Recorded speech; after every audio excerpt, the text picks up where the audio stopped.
Good morning, Thailand. My name is Alex, and I have some news updates from around the land of smiles today, this Thursday, April 17th. But before we begin, please remember to subscribe to the Thaiger here on YouTube to stay up to date on all things Thailand. Now, today, we'll be talking about a landslide causing injuries near a Khao waterfall, assault and nudity controversies during Songkran, and a little later, Xi Jinping's influence tour around Southeast Asia. Before we begin, though, a quick word about our sponsor, that's EC Markets. EC Markets has all the tools you need to get started, whether you're trading commodities, futures, stocks, whatever kind of financial assets that you want to get involved with. EC Markets has the tools to get you started. Of course, invest at your own risk. I am no financial advisor, but EC Markets has all of the tools to get you started on building up that future portfolio. So go check them out. All right, guys. Well, let's get started with our first story of the day, which unfortunately is a bit of a tragic one and a bit of a warning. Now, a Thai park ranger has died retrieving a tourist's phone in a Kanchanaburi cave. That's right, a Thai park ranger, 43-year-old Paisan, died while trying to retrieve a tourist's phone that had fallen into a rain-swollen stream inside Tham Sao Hin Cave in Kanchanaburi's Lam Klong Gu National Park on April 15th. Strong currents swept him away, and his body was later found trapped underwater. Over 120 tourists were safely evacuated due to hazardous conditions and took until 2:30 a.m. the next day to recover his body. The park has since closed temporarily. Paisan's family will receive 570,000 baht in compensation from government and conservation funds. Well, a small consolation, considering the amount of income lost over the lifetime of this poor guy. 43 years old, certainly way too young to pass. And it just kind of goes to show you, though, what is the motivation here, right? Like, this was an attempt to rescue a phone that was, already submerged by a tourist. Look, kudos for trying to do the right thing, but certainly putting your life at risk for a phone seems silly. This wasn't a rescue effort for, somebody who was trapped down there. Obviously, this turned into a dangerous situation, and we've had problems in caves in Thailand in the past. Everybody remembers the missing 12 and the rescue efforts that were underwent back then. People dying in those rescue efforts, although a bit more serious considering the children were stuck down there. I don't know what to say about this other than my heart goes out to the man and his family. But certainly it seems like the stakes were not high enough to put lives at risk. The decision-making process is coming under question now. Yeah. Anyways, sad one. Got to get that one out of the way. But not the only rain-related issues that struck Thailand. We are heading into the season. And unfortunately, that also means landslides. So a landslide has injured 2 Filipinas at Khao's Narok Waterfall.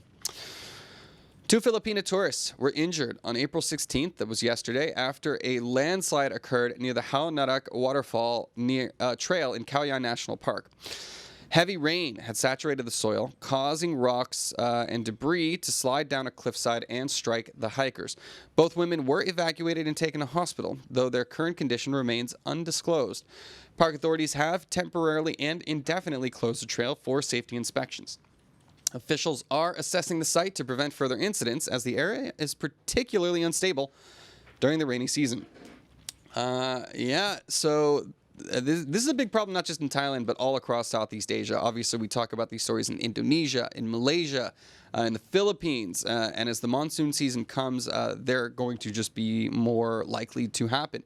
Fortunately, in this case, the 2 women are simply hospitalized, no fatalities reported. But yeah, I mean, especially near waterfalls where there's already a lot of water in the ground, this is going to be a risk. So definitely have your head on a swivel, guys, particularly if you're going when it is raining.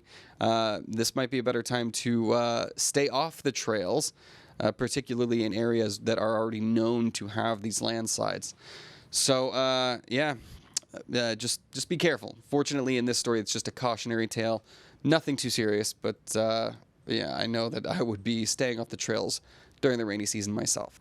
All right, well, now back into our more usually scheduled Tiger news. Look, this video has been making the rounds on social media for the past couple of days. We missed it, so I'm just playing some catch up right now.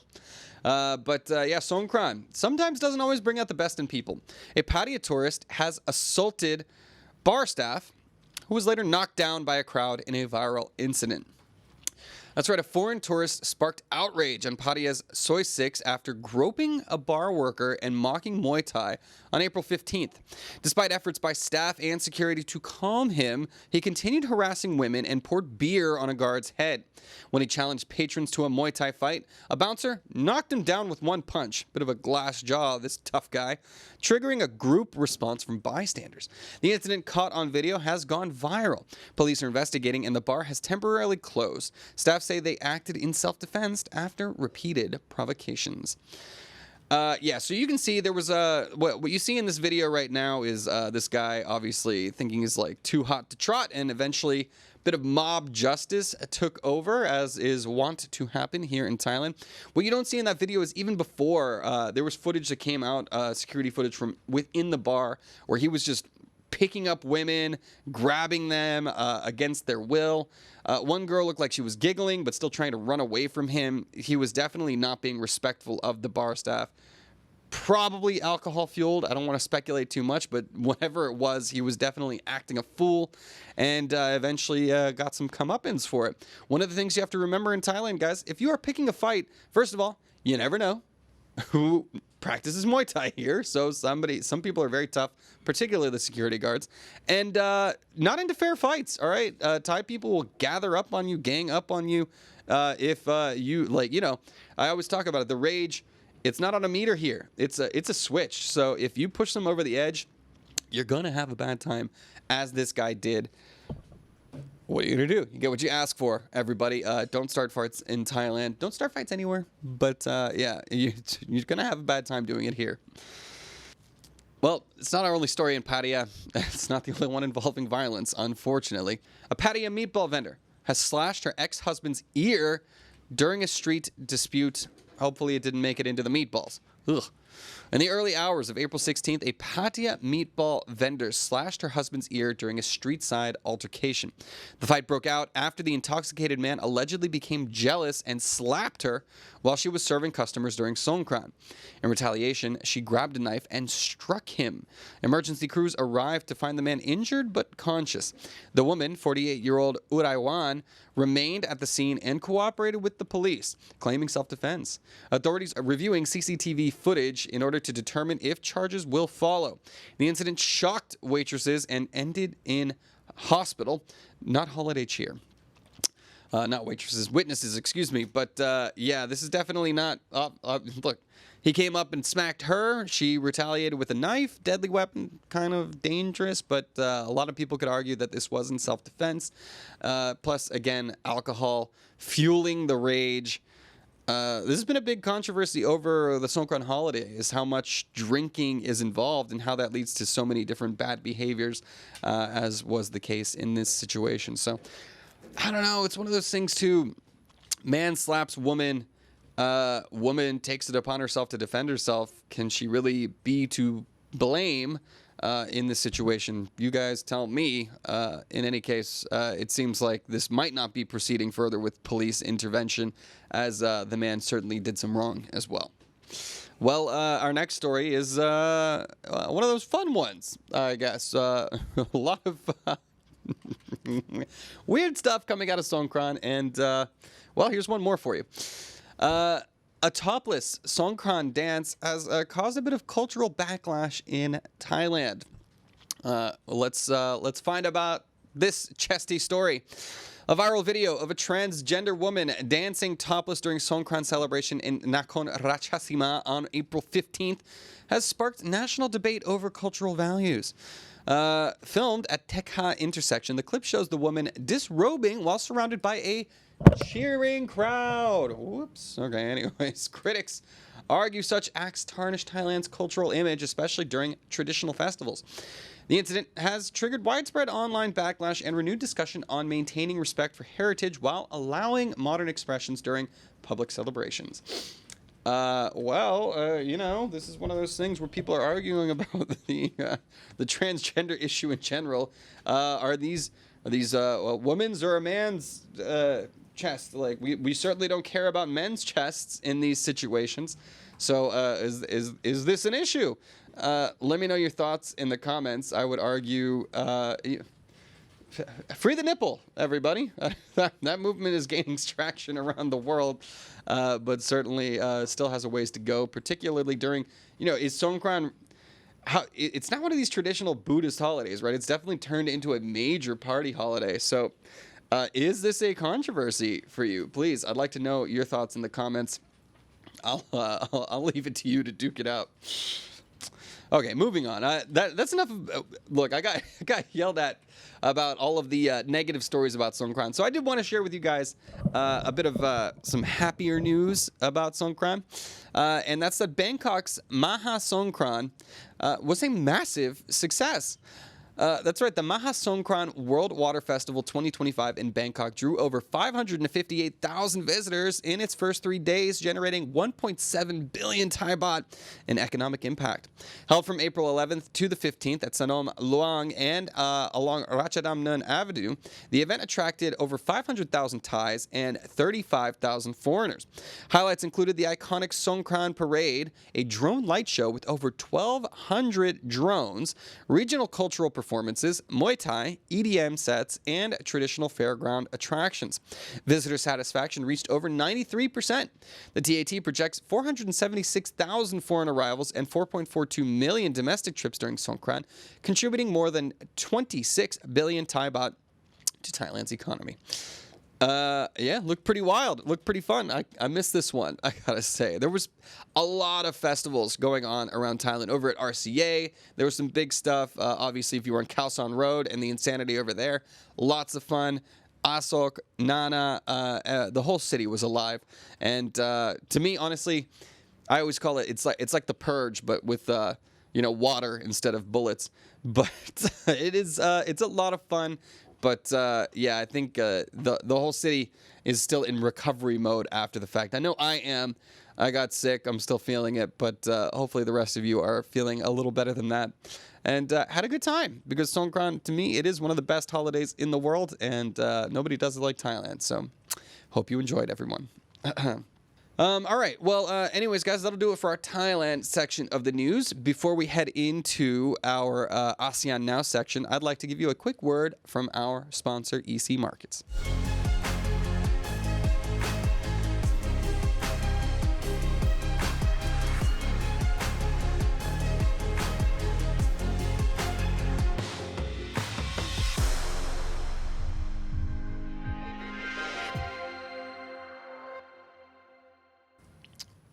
And we're back.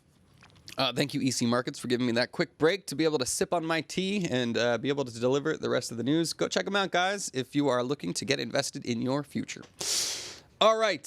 So, like I said, we are on to the ASEAN Now section, which our first story crosses a bit of borders, as apparently 80,000 Indonesians have been found working illegally in Cambodia, as revealed by a minister. At least 80,000 Indonesians are working illegally in Cambodia, according to Minister Abdul Kadir Karding. With no formal labor agreement between the two countries, these workers, mostly young and involved in online gambling or scam operations, lack legal protections. Many face serious risks, including exploitation and even death, with one fatality currently under investigation. The government is cracking down on illegal job placements by shutting down unlicensed agencies and warning citizens against using unofficial channels. Now, Cambodia and Myanmar are now emerging as risky new destinations for Indonesian migrant workers. So this is the big issue is people are getting lured in by the promise of lucrative jobs and ending up in scam centers, right? And oftentimes these are not even run by Cambodians, whoever the local people are. We hear a lot of Chinese ringleaders, other nationality ringleaders operating remotely from outside of the country while their henchmen sort of steal passports, trap workers into scam jobs. So we have the scammers themselves being scammed into holding these jobs. Over 80,000 Indonesians, God only knows how many others from like Thailand, Myanmar, Vietnam, Philippines. A lot of people get trapped into these situations. Would love to see the authorities do more. But yeah, a lot of these people are also, they're seeking better opportunities, and obviously that drive is being taken advantage of. So sad stuff. All right. Anyways, moving on. Well, guess what? There's more earthquake news. Are we good, Todd? We're all good. Okay, cool. A 5.6 magnitude earthquake rattled southern Philippines. Fortunately, no casualties reported. A magnitude 5.6 earthquake struck off the coast of Mindanao in southern Philippines on April 17th, with the epicenter located 43 kilometers southwest of Maitom, a remote mountainous area. According to the USGS and Philippine seismic authorities, the quake occurred at a depth of 30 kilometers. While it was strongly felt, local officials reported no damage or casualties, thank goodness. The Philippines, situated on the Pacific Ring of Fire, experiences frequent seismic activity, though most quakes are minor and unpredictable in nature. Scary, obviously. We just obviously went through the earthquake scare here in Thailand, and of course Myanmar, devastated in the Mandalay area. Fortunately, here in this case, Philippines obviously gets more of this seismic activity, being close to that ring of fire, quote unquote. But in this case, nothing major to report. But it's one of those things where, okay, the peace of mind is rattled, right? This is one of those things where, okay, earthquake, and then now are we okay? Because of the unpredictable nature of earthquakes in general, it just sort of like rattles the back of your mind and puts you on edge for a little while. I know we were all on edge here in Thailand. Like, okay, can I go back into my apartment? Is this going to happen again? So hopefully this is the last of this kind of story, at least for the time being. But yeah, you never know. Earthquakes. Ugh, terrifying. All right, well, anyways, the tariff war between America and China. America has now declared, I think Trump said 245% tariffs on Chinese things. At what point do you just call it an embargo? I don't know.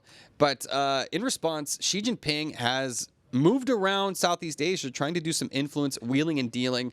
One of his first stops, Malaysia, where he has declared a new golden era amid this U.S. tariff controversy. Now, the Chinese President Xi Jinping visited Malaysia on April 17th as part of a regional diplomatic tour aimed at strengthening trade ties amid growing U.S. tariffs. Meeting with Malaysia's King and Prime Minister, Xi declared a new golden era in relations, marking 50 years of diplomatic ties. The visit highlights China's effort to draw Southeast Asian nations closer as U.S. tariffs, ranging from 24% to 49%, hit ASEAN economies hard. Malaysia, chair of ASEAN, sees this as a wake-up call to deepen ties with China, its top trading partner, despite ongoing tensions in the South China Sea. Xi Jinping will also be heading to other Southeast Asian nations like Cambodia in the coming days. So yeah, this is what you get with American isolationism in the form of tariffs, softening its trade ties with partners around the world.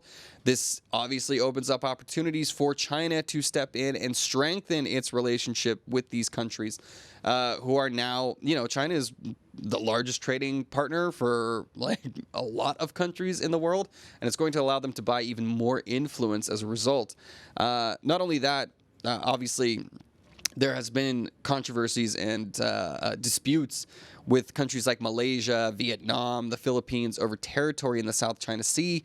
So it's not like these guys are natural allies with China, but certainly with the alienation coming from the tariff situation, it's opening up doors that weren't there before.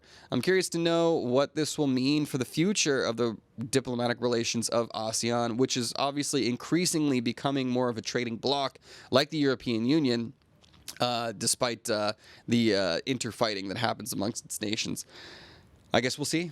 But yeah, what is this? It's the old Chinese proverb, crisis and opportunity. I think that's BS, that saying, but there is truth to the sentiment. All right, now our last story. I don't know how interesting this is, but I the nerd in me wanted to report on it. Vietnam has activated the nation's largest submarine internet cable. Okay, cool.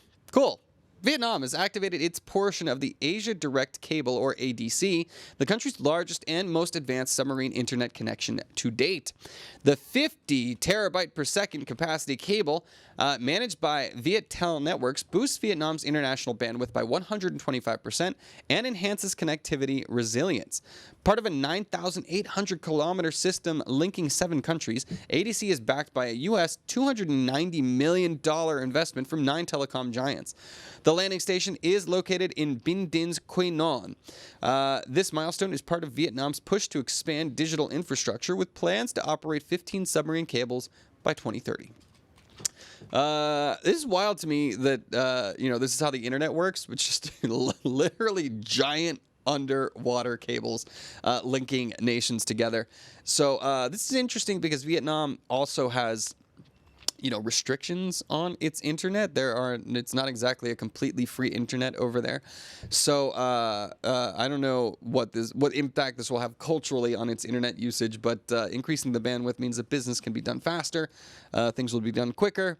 And it kind of just shows that Vietnam is sort of leading the way in its development in terms of technology and infrastructure. So good for Vietnam. Congratulations. I guess that's all I'll say. Cool. Oh, thank you, Mandalik, for the well wishes. Whatever Alex tells, always interesting. Woo! I'll take it. Tell that to the YouTube comments. I got some heat in the comments yesterday. But anyways, let me close out the show, then I'll get into the comments, guys. Thank you for joining us for this day's edition of Good Morning Thailand. Please subscribe to the Thaiger here on YouTube to stay up to date on all things Thailand. Also, don't forget to follow us on ASEAN Now, where you can continue the conversation on Thailand's largest expat forum. Don't forget to follow us also on Instagram, TikTok, Facebook, X, Twitter, whatever you want to call it. You'll see all sorts of content that you don't normally see here on the main channel. Funny stuff, more news articles, blah, blah, blah. Get your Thaiger fix everywhere. Now, that'll do it for the show. Let me jump into the comments and catch up with you.